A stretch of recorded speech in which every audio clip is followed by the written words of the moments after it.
once you were released, what was that like, that first shock? Like, yo, it's 26 years later, right? 26 years, yeah. And the differences compared to when you first got incarcerated. I think. Like, put yourself in your block, because I'm pretty sure you went to your old block at some point. But prior to getting to the block, we came through Chinatown. Right. So I'm seeing people talking. It looked like they talking to themselves, because remember, it was no Bluetooth or anything Right. before. You thought they were crazy. Yeah, so I'm like, hold up, like, this is just like prison, because prison went from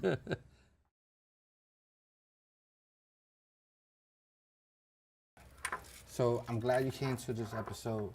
What my show is based on is talks about prisons and how it relates to society and the reintegration from prisoners to go back into society. I got you on my show because as we both know, you did a lot of jail time, and then now you're out here and you're doing a lot of positive things. So we want all of our guests to be able to see. And introduce yourself for the viewers. My name is Toddrick, Brockington. A lot of people know me as China. Like the brother said, I did a lot of time. I did 26 years in New York State's Department of Corrections. The journey for me was a roller coaster ride, because just of the transition, like going in one person and coming out another person, and the process in between those two extremes. So, what was your can you remember an example of what was your first time like facing the culture shock from the transition of being home and then being in prison? Like, you mean like coming home? How was it? No, going in first. Oh, going in. Yeah. From coming from the street. That you was a free man, and then when you got locked up, I'm pretty sure you was a young man at the time. Yeah, I was young. Right. Yeah. So when you went in, give me an example of when you really believed it, like this smack when you it in the really face. hit me that. Like, yeah, when it really hit you. I think, you know how you get the reception, Right. and you get them commitment papers, and it be like earliest release date, CR date, and you know if you got life, it says 00000. Right. And you don't have a CR, so you have a minimum. In my case, it was 25, and the 00000. Right. But they'll give you a date when you're eligible for parole. So that was 91, 92.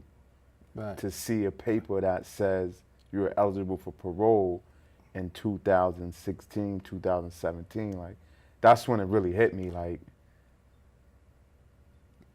almost, just truthfully speaking, I was, at that moment, I'm like, I'm gonna die in here, like, all of my family like is the lights gonna, was out. yeah, like, all of my family is gonna be gone, like, cars are gonna be flying, you know, just that mentality, so that's when it really hit me. And that was in Upstate, or that was in Rikers Island? No, that was Upstate. You know, once you come out of reception, they give you that paper. On Rikers Island, what it felt like? It was, I mean, that particular time, because that wasn't my first time being incarcerated. Right. Like, I started at a young age, so I'm gonna go back to that just to show how our choices and decisions put us on certain paths. Right. And the behavior comes habitual, it becomes a habit, so it's like second nature. Right. So for me, like that particular time, and to further answer your question about how that transition thing, it was almost like just coming back around the way, because you know so many people that. Because you've been there before. Exactly. Right. And it's like, it's a revolving doors for a certain like people that we constantly see. We're gonna see the same people. So in your mind already, it was like, okay, I'm gonna go to Rikers Island, but I know XYZ guy. Exactly. I know mad people there already. Exactly. You know who's So there. how was it the first time?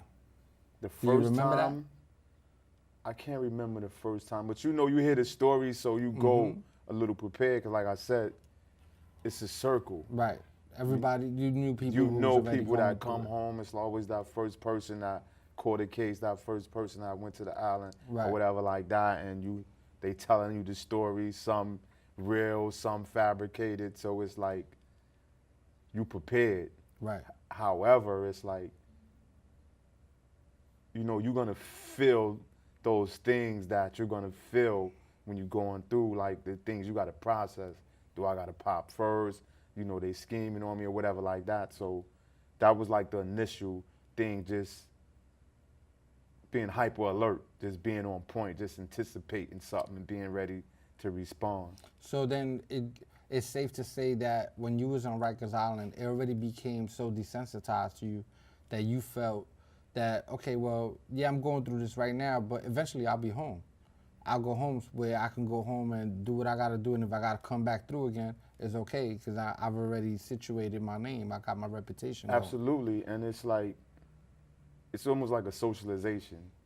Like as youth, that's like a right of honor for us. Right. You know, like, as ignorant as that sounds, a rite of passage to go to prison and, you know, put in work. In other words, you're making your bones. Exactly. Right. So like, it's war. It's like the upside down kingdom thing. So then now, when you reach Upstate and then you get that paperwork, that it shows you when's your earliest time for parole. What kind of feelings did you feel? It was like, now I can like articulate that feeling. Then I couldn't. Right. But it was like a sense of hopelessness. Like, what am I living for? Not saying that I contemplated suicide or anything, Right. but it's like, I'm getting up, working out, doing all of this, for what? Right. You know what I'm saying? Like, nobody's there's gonna no see end it. to it. They're like, Right. what am I doing? It's like I'm preserving myself for a long life in prison because, like I said, you can't, I think a lack of intelligence really is blinders for us, because I couldn't really see this far ahead. You know, it was like, when you living in them streets and stuff, you're not thinking retirement, because you know it's no retirement in that game. There's no retirement plans. There's no 401ks or anything like that. So it's like, I didn't see that far. I couldn't see that far. Right. And it wasn't until I educated myself that I was able to see past the blocks, past the, you know, all the small stuff, all the petty stuff, and realize that life is more about family. Life is more about, you know, just being productive. And that's some of the things that we struggle with. One of my struggles now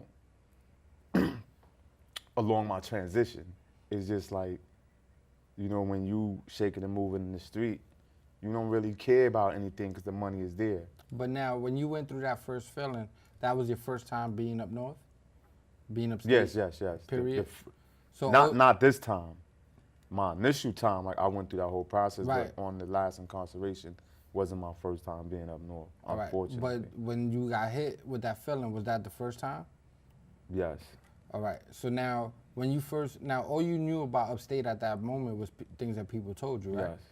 So that was the initial feeling for you, for knowing that how long your time was going to be, and the possibility that there was possibly no end to it. So now, what was your first reaction like once you hit population? It was because I'm pretty sure that everything that everybody been telling you on Rikers Island, people that have been up north before, it probably prepared you for those moments. But you actually seeing it for yourself, what kind of feelings do you get? That one is unexplainable, because you know when you go in that mess hall, like especially in the morning, like some prisons, like really like downstate Elmira, like breakfast might be mandatory. Right. So you got to go. So everybody's in there.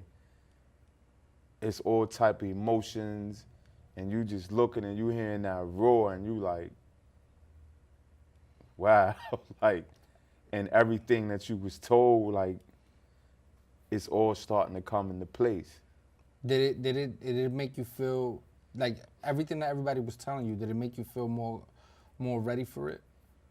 Absolutely. Like you went to the mess hall, you seen the weights, you're like, oh yeah, I see what they're talking about, that we could work out.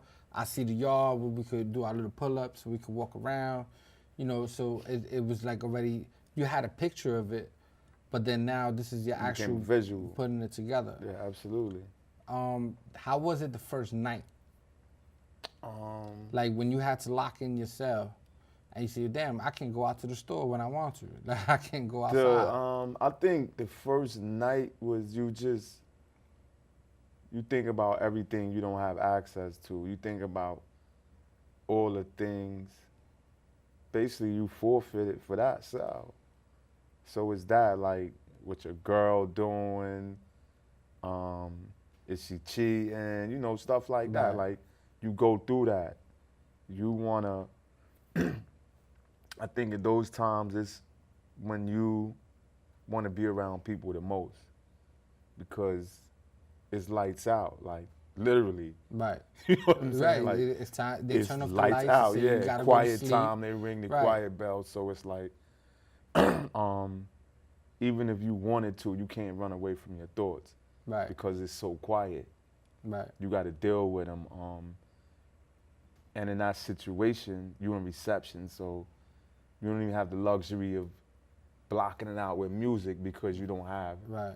music there. Did you have a good night's sleep? Nah, it's like my pillow was rocks. I guess I'm trying to place a visual so that our viewers can understand of what really goes on inside of us.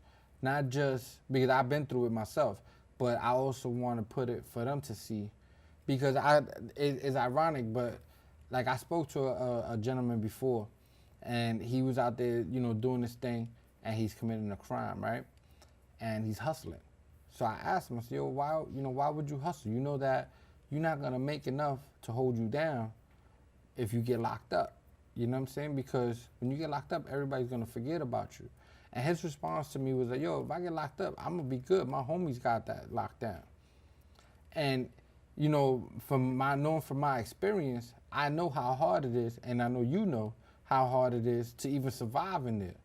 And it don't matter what crowd you're in, because you still go through the same struggles.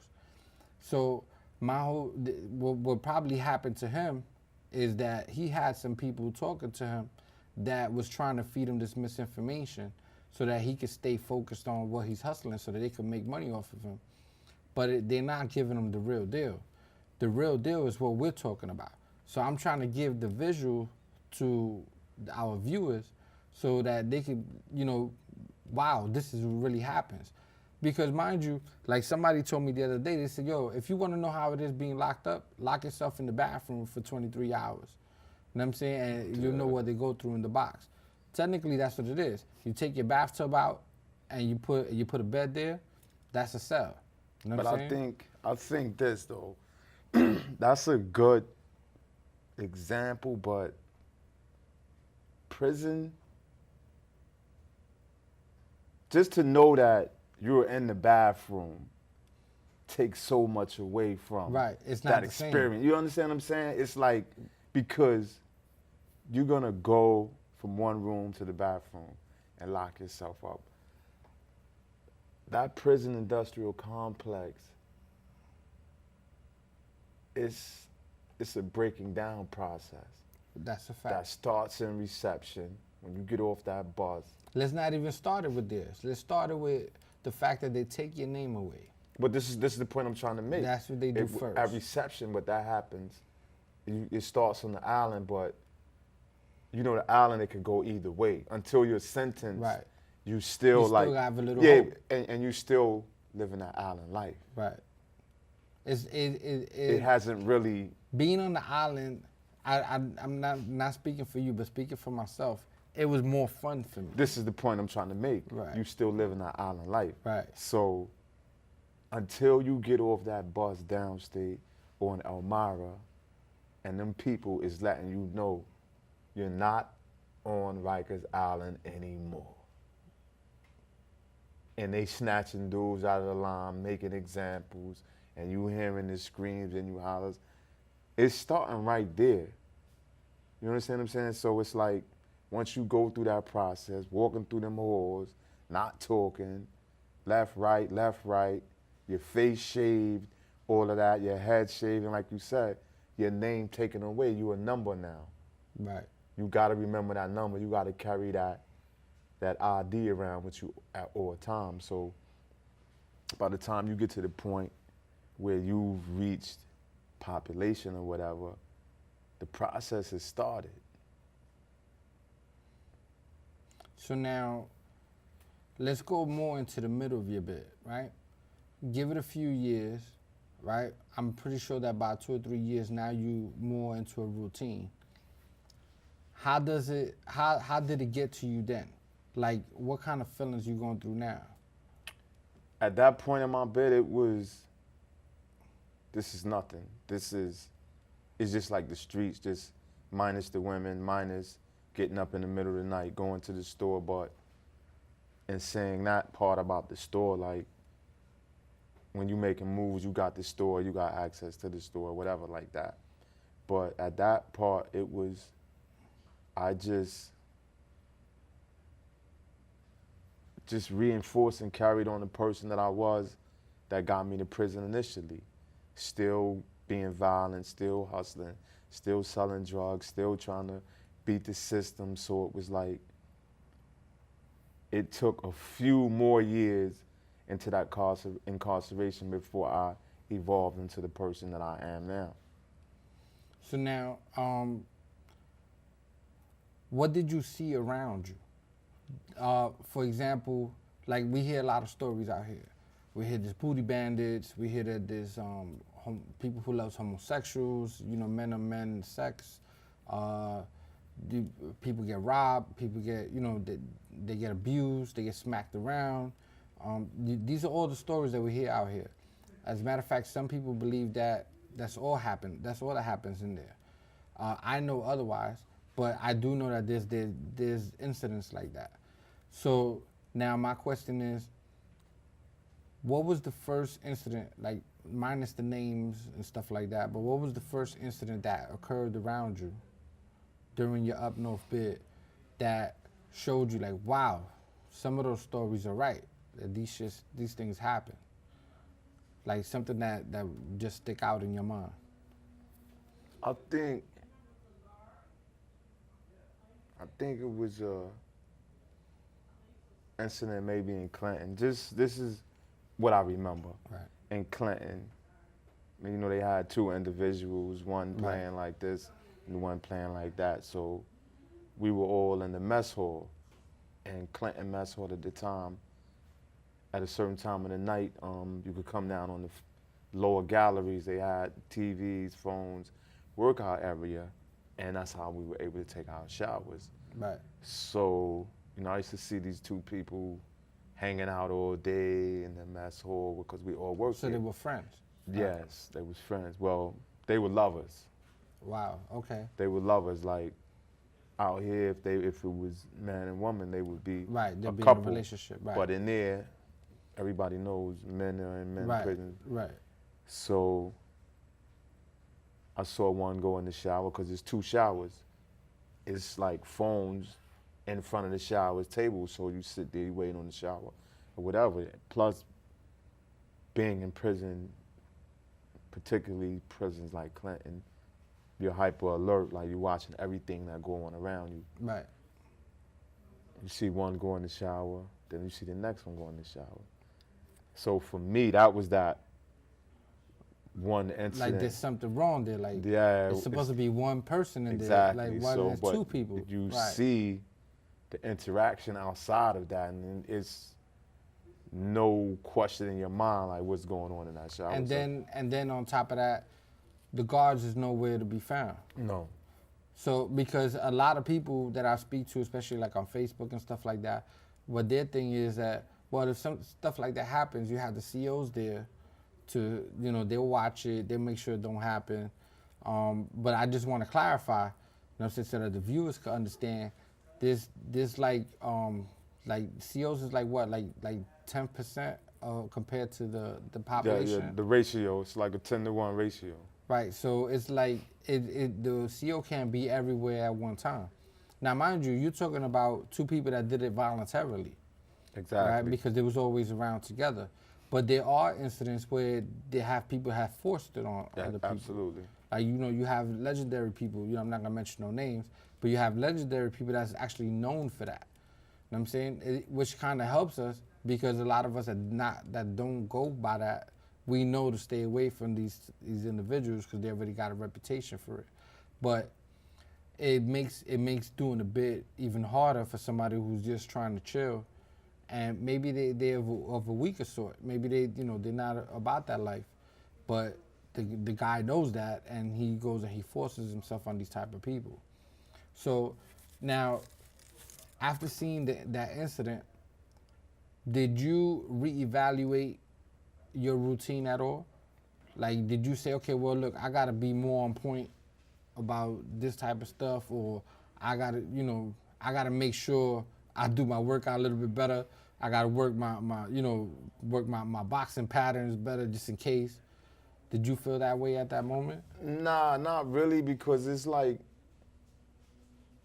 when you come up, when you pull up in spots, like you're gonna know a certain core of people that's moving a certain way. Right. So they're gonna help you to certain things, and prior to that, you just know like certain things you're not going for. So it's like I'm not even worried about that. Like a person not even gonna approach me like that, and it's not one of those things where you feel like you're the baddest man in town or anything. It's just like certain things are just not happening.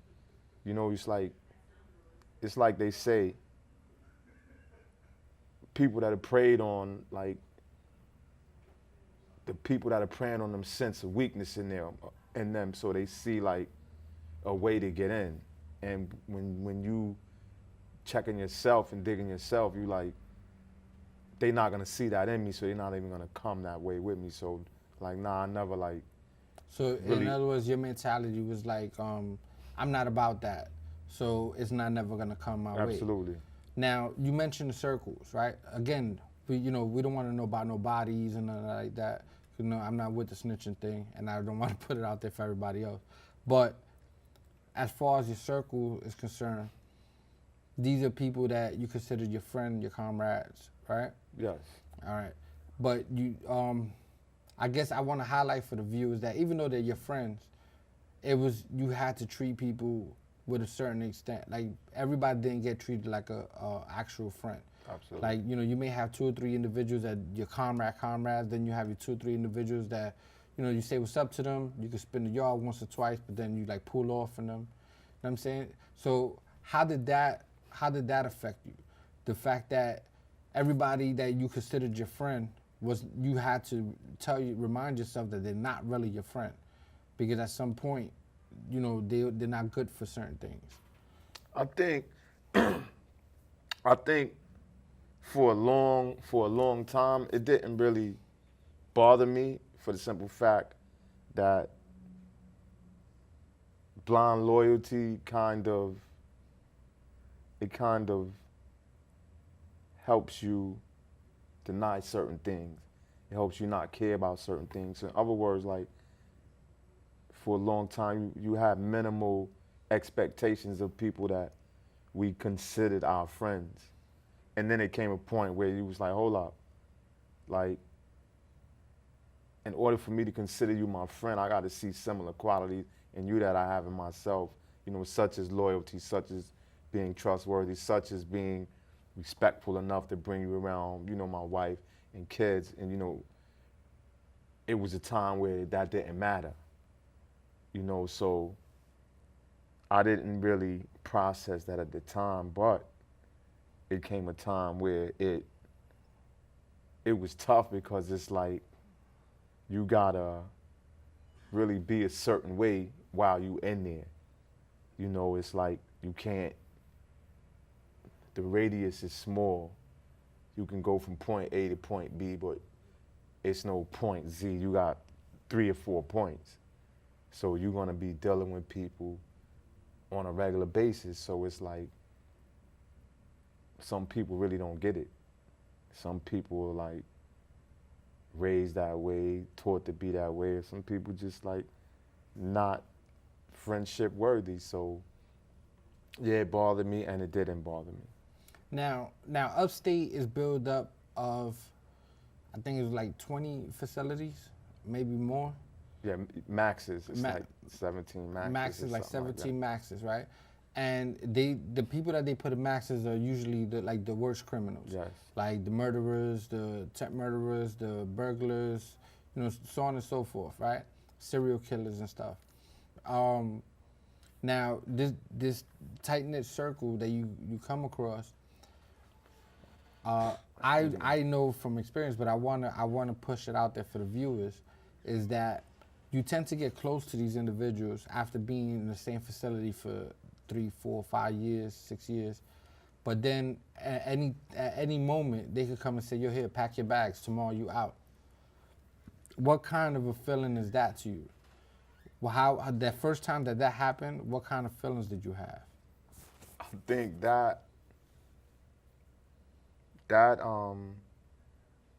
it makes you realize that you can't really get attached to anything in there. You can't, even people on the outside came and went, so you couldn't really get attached, like emotionally attached. Right. Because it's like you said, it could be disrupted at any moment. Like they could snatch a man up in the middle of the night, and you might not see him for 10 years down the line, or you might bump in the box or something like that. But it was. And it also messes up your routine, because now you had a daily routine for 5 cooking, years. Eating. Yeah, you're like, okay, well, I'm gonna go work out at XYZ go time. to this program or I'm whatever. gonna do this program, I'm gonna do this. So you start to get into your routine. Next thing you know, they just break it up. Say, okay, tomorrow, for no reason whatsoever, yo, you going to Green Haven. You know what I'm saying? Pack up, you in Clinton, you're going to Green Haven tomorrow. And they don't even tell you till you get to the spot.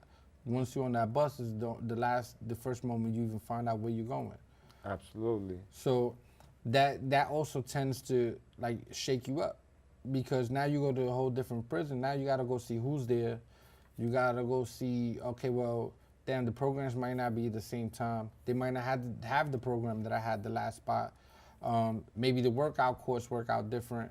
I gotta go and maybe use my reputation, or step up so I could get some workout time or get a phone time or whatever it is, because you don't ever know what's going on in that prison.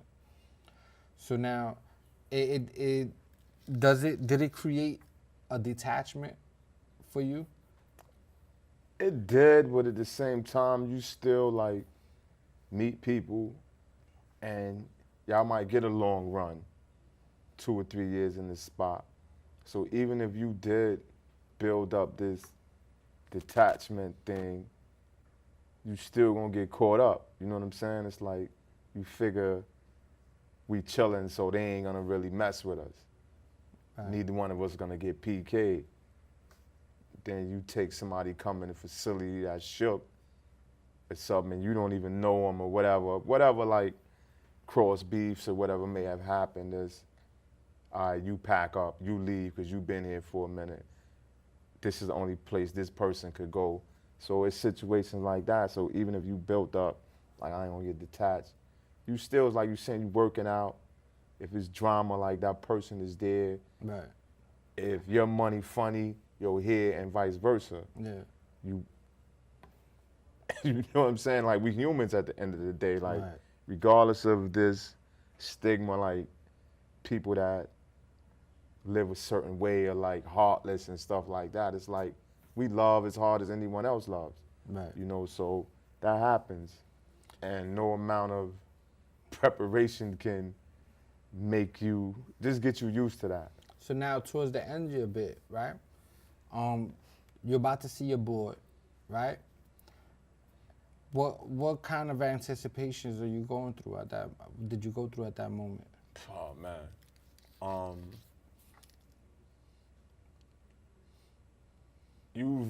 For me it was, I've made this transition. So I'm in like basically different circles now.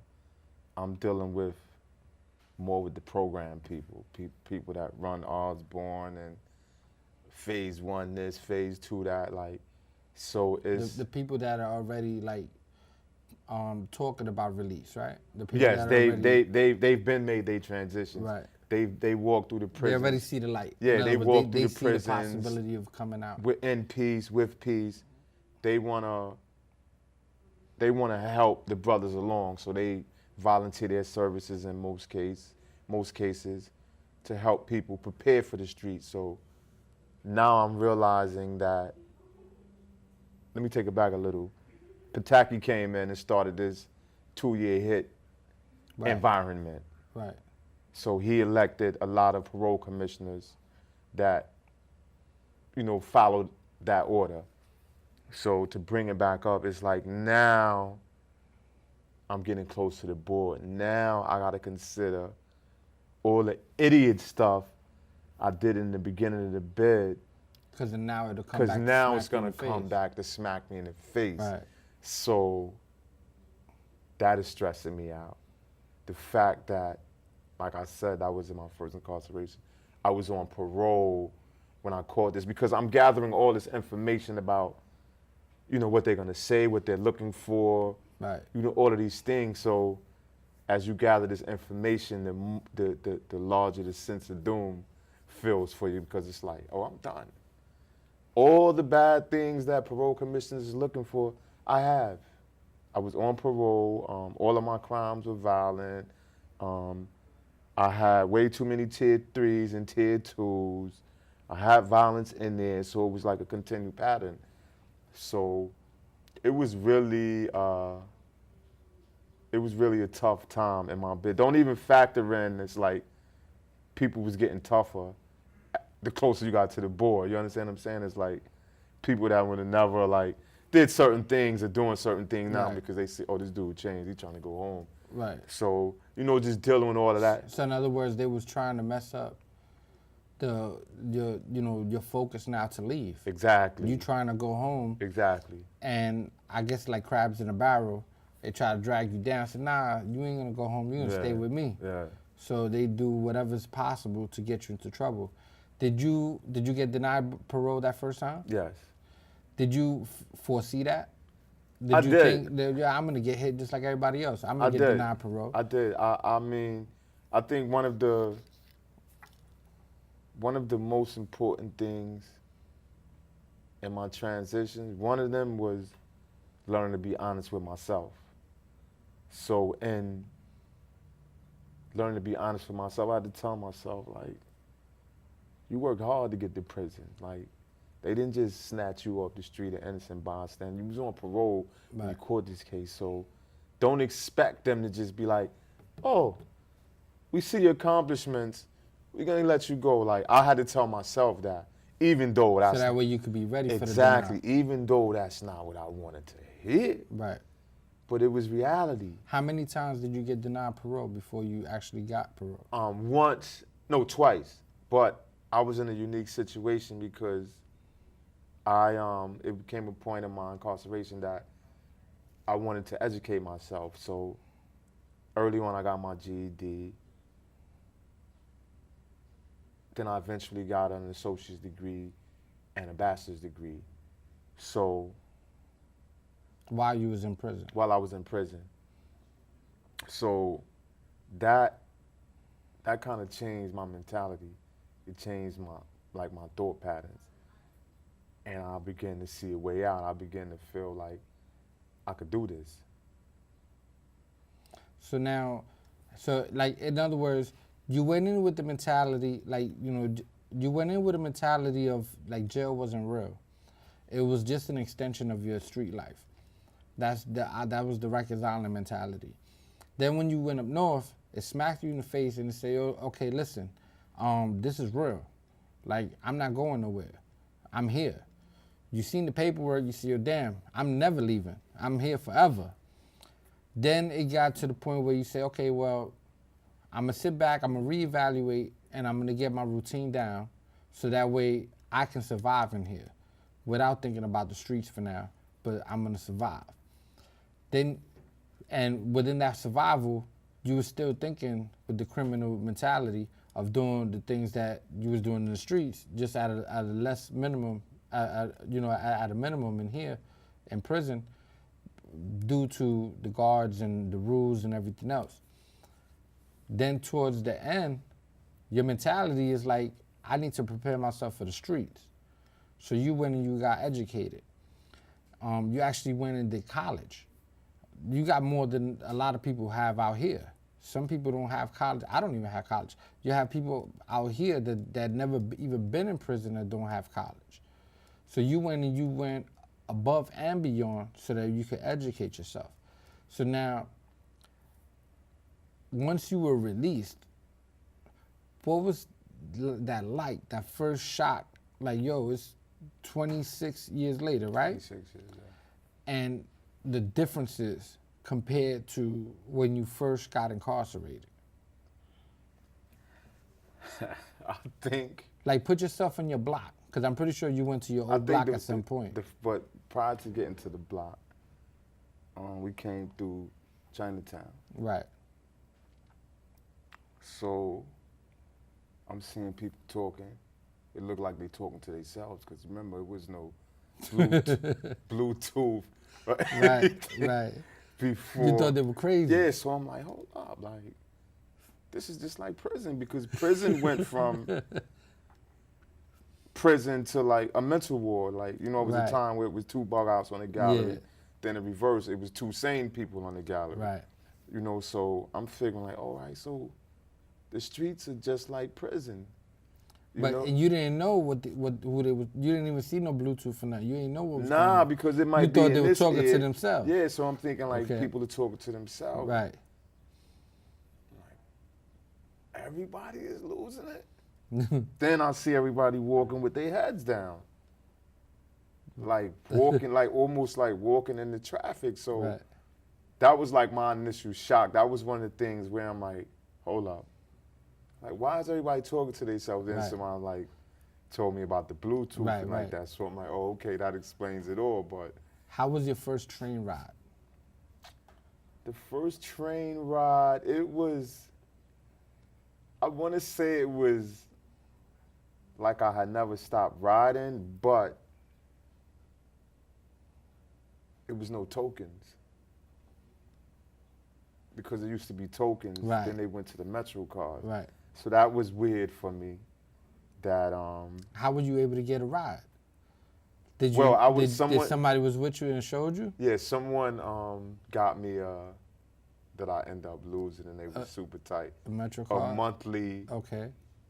Unlimited Metro card, and but at the time, that was like Chinese to you, right? Exactly. Like, I didn't know. You got a monthly token, pretty much. Yeah, I didn't know like the amount it cost. Yeah. I didn't know how long. You know, I just knew monthly unlimited. So I'm thinking, okay.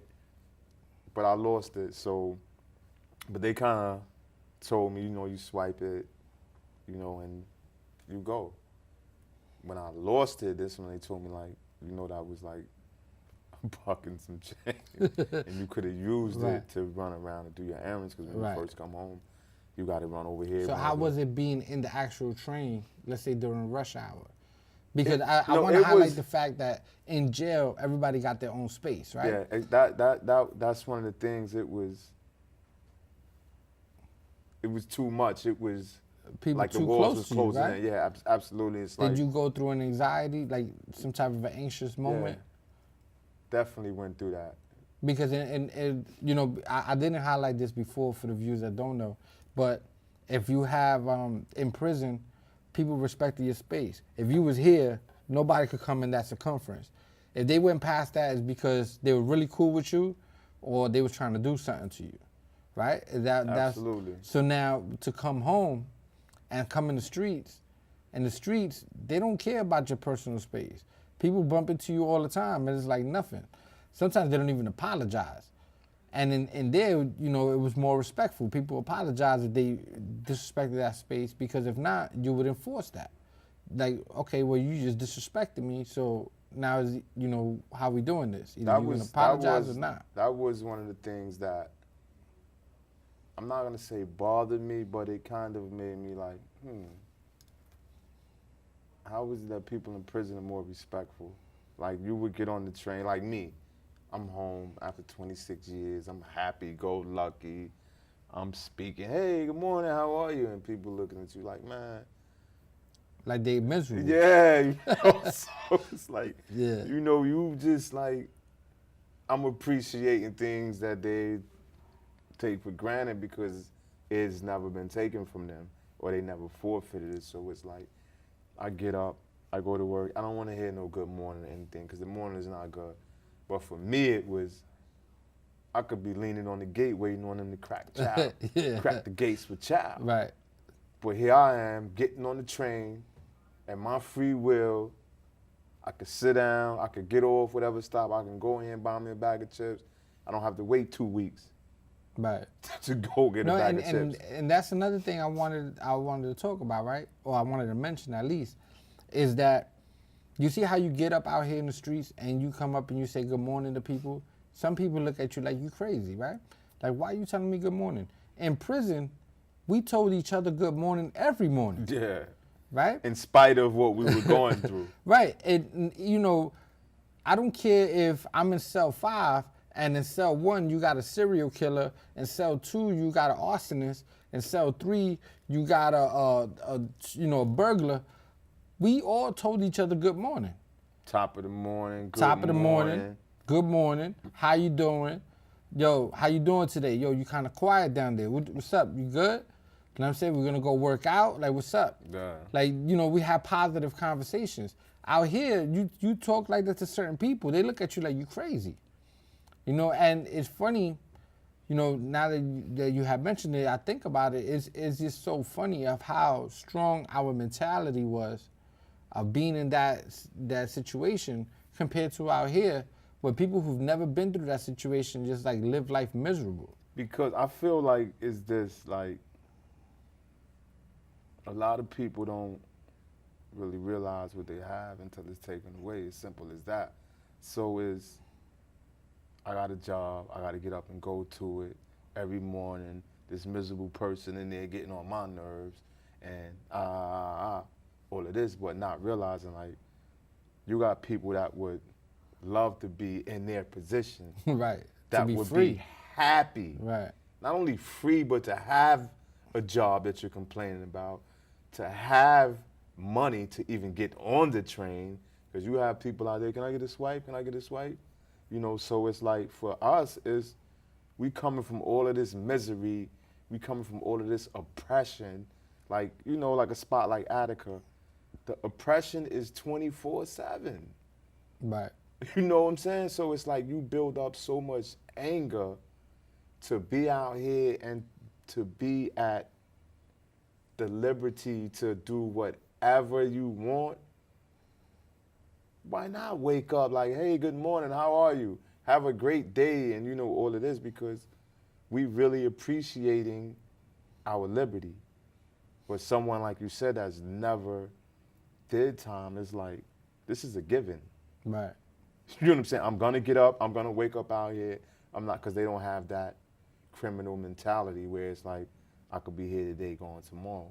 For them, so it's like, just take it for granted. So now, you mentioned the job thing. Now you come home, you have a criminal background. How hard is it for you to get a job? You know what's funny? And I've learned this, obviously, since I've been home. It's not the criminal background that makes it difficult to get a job. It's the gap. If there is a gap. For me, I never worked a day in my life. Right. So your resume looked kind of funny. you go in there, you tell us your last, some of them be like, they want employers for the last 10 years. And you had a bachelor. You had your I have a bachelor's degree. Yeah. But still, I have no work history. Right. You understand what I'm saying? So that's the issue with most employers. Now, if you go somewhere like that's a reentry program, of course they can hire you, but everyone don't want to do reentry. Right. You understand what I'm saying? Like, for me, I love reentry. I've done reentry, but I bust my behind to get a degree in behavioral science. Like, I want to do something that complements that degree, not saying that reentry doesn't, but... Reentry, you mean, you know, just for the viewers to understand, you talking about like prisoners reintegrating back into society. Absolutely, and let me clear this up. Excuse me. Reentry doesn't start when you're released. Reentry starts the moment that we're arrested and put in those cuffs, because everything from that moment is supposed to be about preparing yourself for, like you said, the reintegration back into society. Right. So when I say reentry, I mean just brothers and sisters that are reentering society, but not in the true sense of the word. But so it's that gap, and it's hard. Like, you'll get down and sit down, and you can articulate yourself like you got sense, and you will have them there looking like, but you don't have no experience in anything. So now, but hold up. Now, going according to statistics and to what society believes, you still a criminal. You're not a criminal no more, right? You're not out there committing crimes, right? You're actually doing good for yourself right now. You actually an actor. Yes. Right? You're actually doing movies. You're doing TV shows. You're doing internet shows. So, it's like a shock, right, to society, because society would watch the show and they'd be like, yo, yeah, he did 26 years. I don't care if he got his bachelor's. He's going to jail tomorrow, because he's going to go back on that recidivism rate thing. Exactly. But no, you actually strived and struggled so you could get a position in society that even people in society don't know how to get into that into that industry. So now you're part of the SAG, right? Yes, I'm a proud You're member part of the union. All right.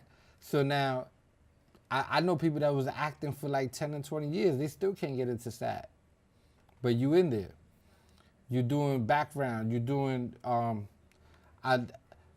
remember that time we came like this close to getting lines, right? Yeah. Right? But you're doing a lot of featured work.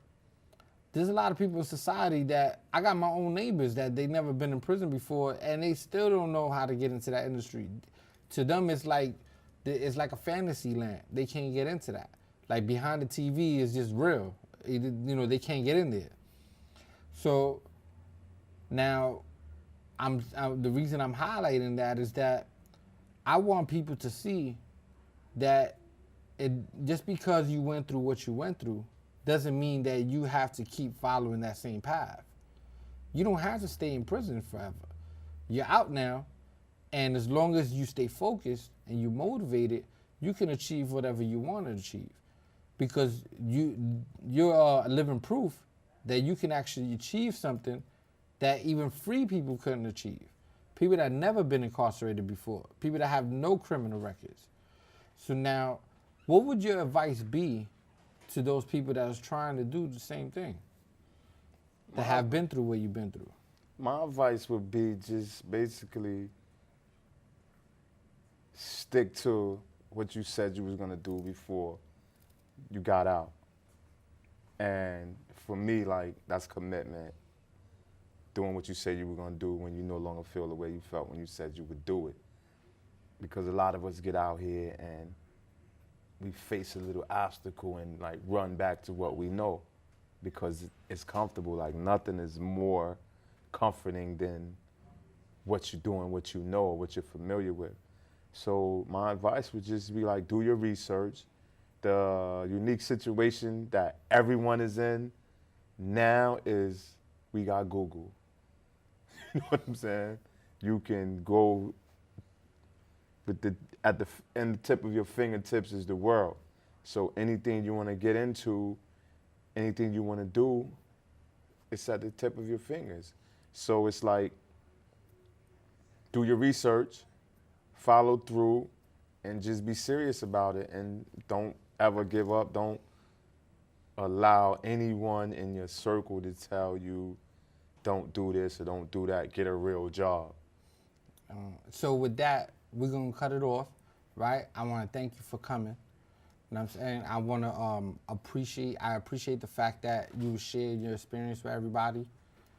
And just thank you for showing up. Thanks for having me, brother. It's been a pleasure. All right. So why don't you give them your name again? My name is Toddrick Brockington. Like the brother said, I came home and was in a unique situation to be cast in a big series that's gonna be coming out.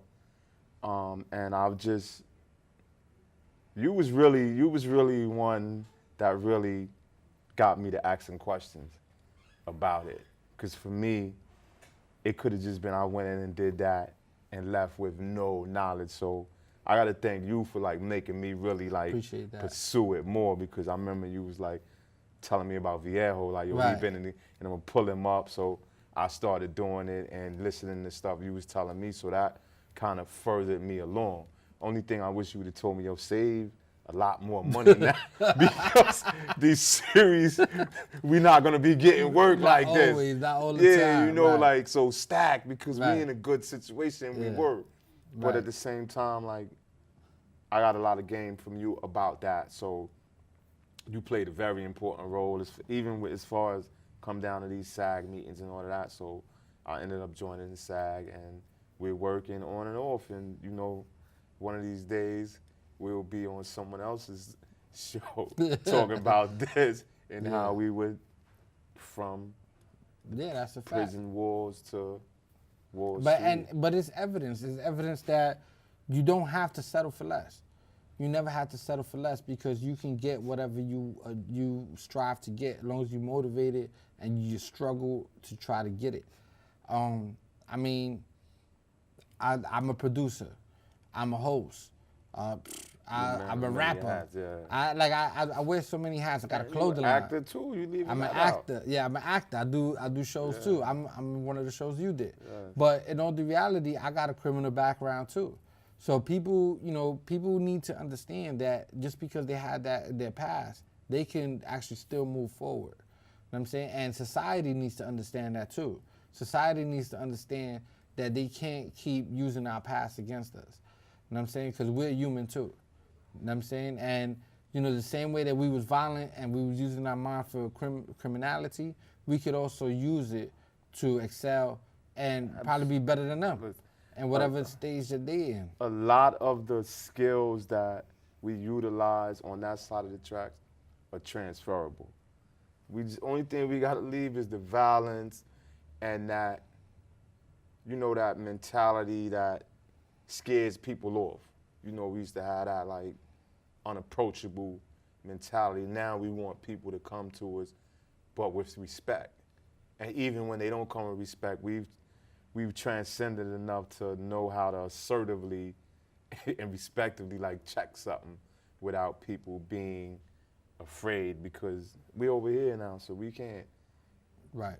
We don't want people to be intimidated and stuff like that, but you're right, man. It's like those skills are transferable, and a lot of people just feel like I think the main point is, especially to people in our situation, is don't give up. Because people can't get frustrated, throw up their hands in despair and say, yo, you know what, I'm gonna go back to what I know. And a lot of what we know from before we put our mind to this stuff was bad stuff. But not to cut you off, it also boils down to support systems too, because a lot of brothers be in situations where,